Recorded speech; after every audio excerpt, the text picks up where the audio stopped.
राजा बोला, हे भगवान, कृपा करके इंदिरा एकादशी के व्रत को कहो, किस विधि से किस तिथि में करना चाहिए। नारद जी बोले, हे राजन, इस व्रत की सुंदर विधि को कहता हूँ। आश्विन कृष्ण पक्ष की दशमी को श्रद्धा पूर्वक चित्त से प्रातः काल स्नान कर, फिर मध्याह्न के समय नदी में स्नान करें, फिर पितरों को प्रसन्न करने के लिए श्रद्धा पूर्वक श्राद्ध करें। एक बार भोजन करके रात्रि में भूमि में शयन करें। प्रातः काल होने पर एकादशी को दातुन कुल्ला करके मुख धोएं, फिर भक्ति भाव से उपवास के नियमों को ग्रहण करें। संकल्प करें कि आज मैं सब भोगों को छोड़ करके भोजन नहीं करूंगा, अतः कल मैं भोजन करूंगा। हे पुंडरीकाक्ष, मेरी रक्षा करना।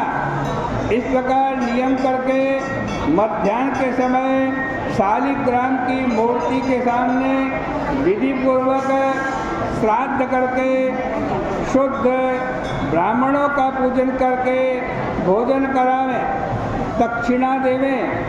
पितरों के श्राद्ध करने से जो अन्न बचा है उसको सूंघ करके गौ को दे दें।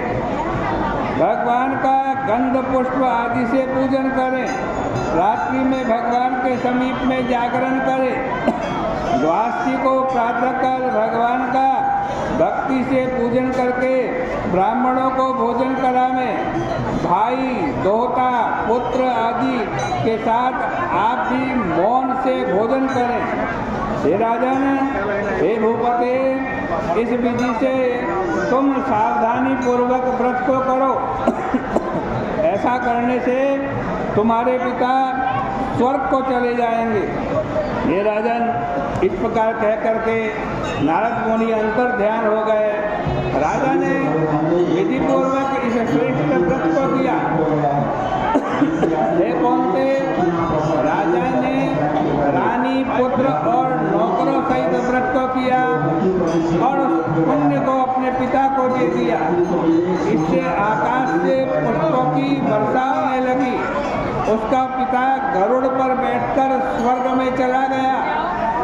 इंद्रसेन भी निष्कंटक राज करके गद्दी पर पुत्र को स्थापित करके स्वर्ग को चले गए। यह इंदिरा एकादशी के व्रत का महत्व मैंने तुमसे कहा।